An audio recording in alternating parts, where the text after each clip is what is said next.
大家好，今天教大家做香橙果酱，也就是英文中的 marmalade。这个词呢是特指用柑橘类水果做成的果酱。这种果酱呢和其他水果做成的果酱，在做法上有一些区别，有它自己的一些规律，并且呢做起来稍微有一点复杂，所以呢一会儿我会尽量详细的讲解。首先来看一下原料，原料很简单，只需要橙子、柠檬和细砂糖就可以了。首先呢，把这个橙子的尾端画一个十字，然后沿着这个划痕，在这个皮上划出4道浅浅的划痕，这样呢是帮助你可以把这个皮比较完整的剥下来。这样把橙子皮剥成4瓣之后呢，保留下来，把果肉切成几块，或者呢你也可以用另一种方式，就是把橙子直接切成4瓣，然后把果肉和果皮分开，分别留用。这2种方法呢，你自己觉得哪种顺手用哪种都可以，只是尽量保持这个橙子皮的完整就可以了。现在呢，烧一锅开水，把橙子皮放进去之后呢，水开后再煮上1-2分钟，把这个橙子皮呢初步的煮软，之后呢冲冷水沥干。现在呢，找一个不锈钢的勺子，把橙子皮内部的这个白瓤给它刮下来。这个白瓤呢，它是苦味的主要来源，所以我们去掉一部分，也就是去掉一部分的苦味，但是不要去得太干净了，因为它也是这个香橙果酱中风味的一部分。如果你去得太干净了之后呢，这个果酱的味道会比较平淡。在刮这个白瓤的时候呢，也是动作轻一些，小心一些，保持这个橙子皮的完整性。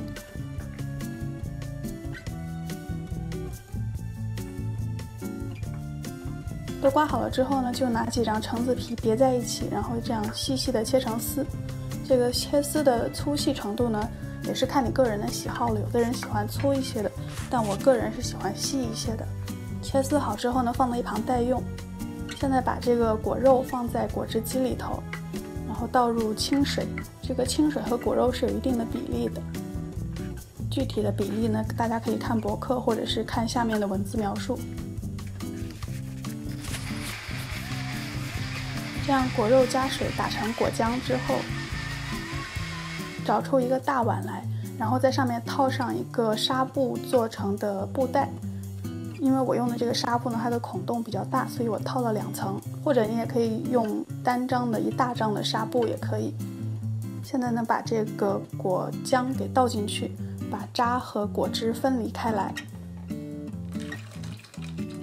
这个果渣现在就全部包在这个布袋里头了。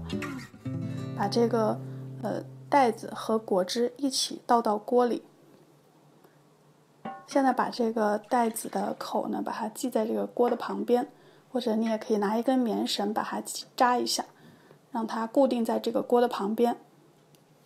这样做呢，是为了分离果渣和果汁，但是呢，我们同时要让这个果渣浸泡在这个果汁里头，以释放出它的味道和果胶来。下面的这一步呢是选用的，如果你不喜欢柠檬或者手边没有柠檬，可以不加。我个人是喜欢加一些这个柠檬进去，以增添它那个清香的味道的。把这个柠檬的皮呢用刀给刮下来，然后切成细丝。这个同样的道理，柠檬皮里头这个白瓤也是会苦的，所以呢，如果你不想让这个苦味进入到果酱中呢，也可以用削皮刀只把这个果皮的黄色的外层给削下来，然后也是切成细丝。切丝之后呢，放在一旁待用。把柠檬果肉切成2瓣，再把这个柠檬汁给挤出来，混合在之前的橙汁里头。现在呢，把之前准备好的橙子皮丝和柠檬皮丝都放进来，然后加入清水。这个清水也是有一定比例的，同样的也是可以看我的博客或者是看下面的文字描述。这个时候加的水和之前打果汁的时候加的水呢，都一定要留下记录，这样你可以很清楚的知道你一共加了多少水在这个橙子里头，这样后面煮果酱的这个时间呢就比较好掌握。现在这一锅就可以拿去煮了，但是如果你有时间的话呢，最好是在煮之前让这一锅浸泡一段时间，半天或者隔夜都可以。这样做呢是为了软化这个橙子皮，以及帮助这个果胶释放出来，这样你后面果酱煮的时候呢会更容易凝结。泡好之后呢，就拿到炉子上煮，煮开之后呢，转小火，小火慢慢的煮1个小时。这1个小时呢，是为了也是充分的把这个橙子皮给煮软。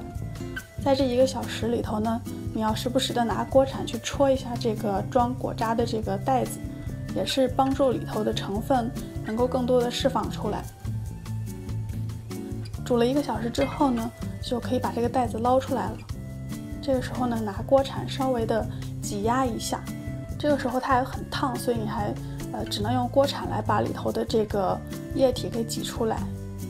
我们先把它放到一旁，等到一会儿不烫手的时候呢，要用手再挤一下，要把里头的那个果胶给充分的挤出来。现在就可以往里头加入细砂糖了，大家不要被加入这个糖的量给吓到了。事实上，市售果酱加入糖的量呢，比我这个还要多很多。加糖不仅仅是为了让这个果酱吃起来甜，更重要的是能够延长它的保存时间。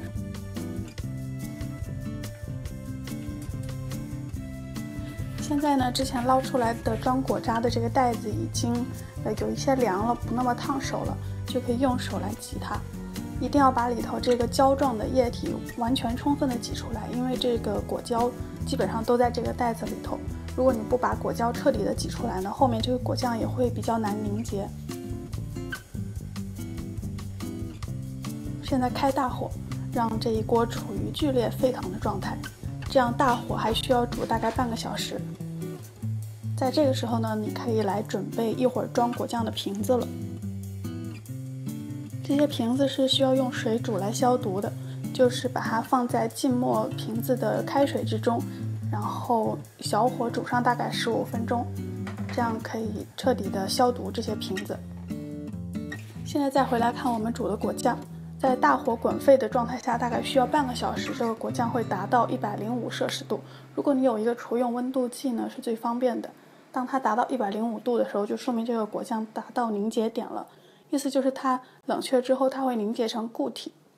如果你没有温度计呢，也是有另一个方法可以测试的，就是事先找一个盘子放到冰箱里头冻起来，然后取1小勺果酱滴在这个冰凉的盘子上，稍等一会儿，然后用手指推过去之后呢，发现这个果酱已经凝结住了，这个时候呢，也说明它达到程度了。如果还没有的话呢，就继续煮，然后每5分钟测试一下。在测试的时候一定要把火关上，因为在最后几分钟里头，果酱很容易煮过头。当果酱煮到正确的程度的时候，就可以关火。这个时候把之前消毒好的瓶子用夹子给取出来沥干水，然后看一下果酱的表面可能会有一些泡沫和浮沫之类的，也是要用勺子把它给去掉。现在就可以来装瓶了，装瓶一定要趁热进行。我用了一个漏斗，这样可以保持瓶口比较干净。用勺子把这个果酱呢装到瓶子里头去，在它离瓶口还有1公分左右的时候呢停止。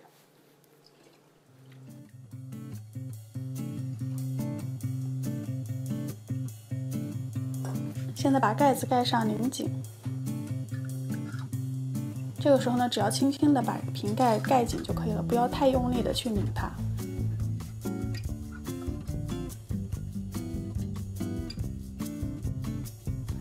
都装好瓶之后，就来进行最后的消毒工作，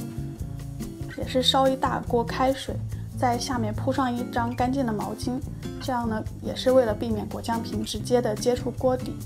再倒入开水，直到没过所有的瓶子的顶部。水开之后呢，中火煮15分钟，这样就可以将这个果酱呢彻底的杀菌消毒，这样可以大大的延长它保存的期限。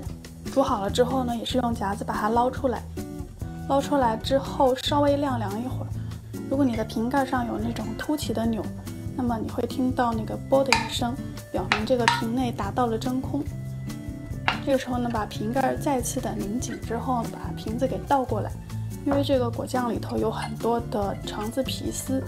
为了让这个橙子皮可以均匀的分布在这个果酱里头，我们首先趁热的时候把它倒过来，然后等它冷却下来还略有温度的时候呢，再正回去，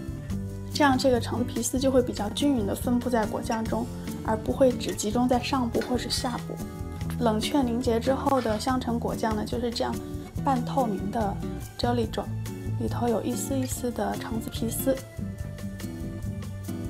彻底冷却之后的果酱，在不开瓶的状态下呢，是可以常温保存的，并且保存期可以长达1年。这都是因为我们之前做了很充分的消毒工作。开瓶之后呢，就需要放到冰箱了。大家如果一次做了很多果酱呢，应该会想要送一些给亲戚朋友。这里演示一下我如何简单的包装一下我的果酱，就是找一张你比较喜欢的花纹的装饰纸，把它剪成圆形，罩在这个瓶盖的上面，在下面套上橡皮筋，把这个纸边的花纹整理一下，这样就看起来很漂亮了。香橙果酱呢，它的用途很多，最经典的吃法呢，就是早上把它抹在吐司上吃，或者也可以搭配酸奶、冰淇淋之类的来吃。它的味道呢，酸酸甜甜的，带有很浓郁的橙子的清香。虽然做起来有些麻烦，但是你一次可以多做一些，放在橱柜里头就可以保存很长的时间，并且也是非常好的送人的礼物。